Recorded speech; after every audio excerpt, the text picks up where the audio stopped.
Moments of inspiration mixed with time to network, IBJ Media Events has you covered.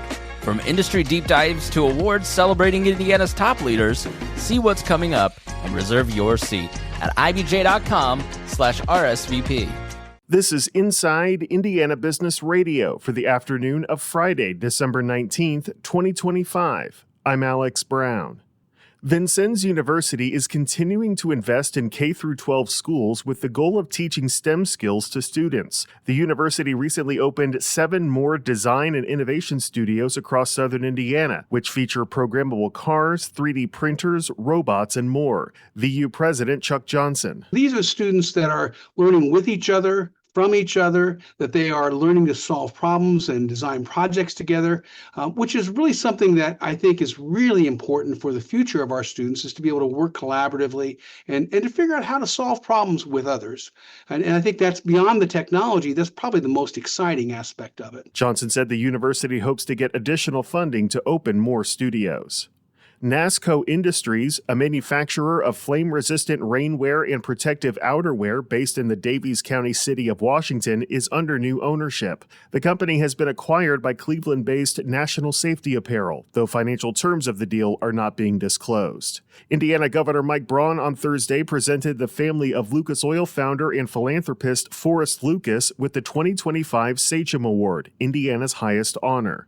Lucas died in August, and the award was given to his wife Charlotte and son Morgan, who is the current CEO of Lucas Oil. From the number one source for Indiana business news, this is Inside Indiana Business Radio. Thanks for listening to this IBJ Media podcast. You're probably going to remember this ad. Do you know why? Podcast advertising works. 85% of listeners recalled hearing an ad during a podcast, and 70% of podcast listeners have acted after hearing an ad.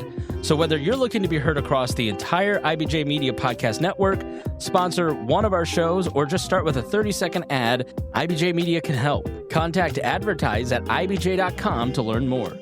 The growing push for a casino in downtown Indianapolis is getting an assist from Visit Indy, with the tourism agency's executive committee opting to publicly back the effort. IIB's Aubriana Herron has more. The move positions Visit Indy leadership to more directly lobby state leaders and other decision makers during the 2026 legislative session. It is rare for the executive committee, which serves as an oversight body for the mostly publicly funded nonprofit, to take a staunch position on high-profile topics.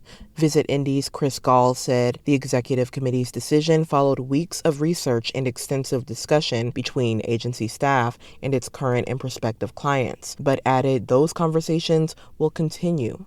Gall said that while past discussions on bringing a casino to Indianapolis were not the right fit, the continued growth of the city's tourism industry could be conducive to business for a casino, while the property could generate additional tax dollars that the city and state could put toward other development. Several other downtowns, including Cincinnati, Detroit, New Orleans, and St. Louis, are home to casinos of their own. While Visit Indy, Indianapolis Mayor Joe Hogsett's administration, and other local lawmakers are advocates for such a development, the city is expected to face a tough road at the Indiana State House during the session. That's because both Governor Mike Braun and Northeast Indiana lawmakers have said they'd like to get a casino in the Fort Wayne area. Aubriana Herron, Inside Indiana Business Radio. Indiana's state budget surplus could grow to nearly $5 billion by the middle of 2027 under new and much rosier tax revenue projections. An updated report presented Thursday to the State Budget Committee forecast tax collections growing by 4.2% this fiscal year and by 2.7% the following year. That would give the state about $2.4 billion more than officials expected when the new state budget was finalized in April. And revenue growth was anticipated at 0.8% and 0.1% for the 2 years of the spending plan. But Republican state fiscal leaders showed no signs of any spending boosts for the tight budget that took effect July 1st.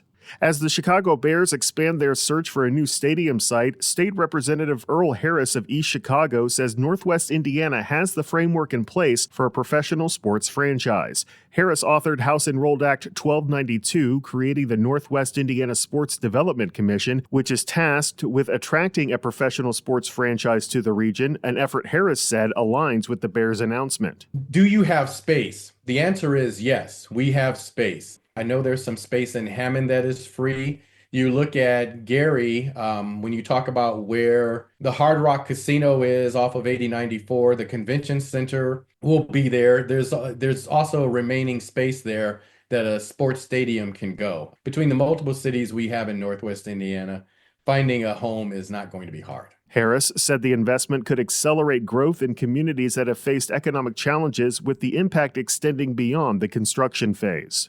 Sports writer Mike Chappell is this week's guest on the Business and Beyond podcast with Gary Dick, presented by PNC, a weekly conversation with high-profile Hoosiers in business, sports, and entertainment, and beyond. Available now on the IBJ Media app or your favorite podcast provider.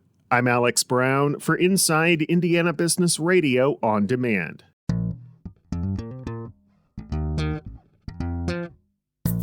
Do you want the real scoop on what's happening in Indiana business? Check out the IBJ podcast. I'm Mason King, and each week I sit down with people who make news in Indiana to get insights and perspectives you won't hear anywhere else. It's business, but you won't need an MBA. The guests run the gamut from CEOs, developers, and sports executives to artists and chefs and financial planners. If there's a theme, it's that everything has a cost. And success often depends on how you define profit and loss. So if you want to deepen your understanding of the people and projects shaping Indiana, give the IBJ podcast a try. You can find it at ibjpodcast.com or wherever you get your podcasts. On the go? So are we. Get the IBJ Media app, your all-in-one news source for Indiana business news. Get breaking news alerts, read every story from IBJ, Inside Indiana Business, and the Indiana Lawyer, and listen to your favorite podcasts all in one place. Big news, small screen. Search IBJ Media and download the app today.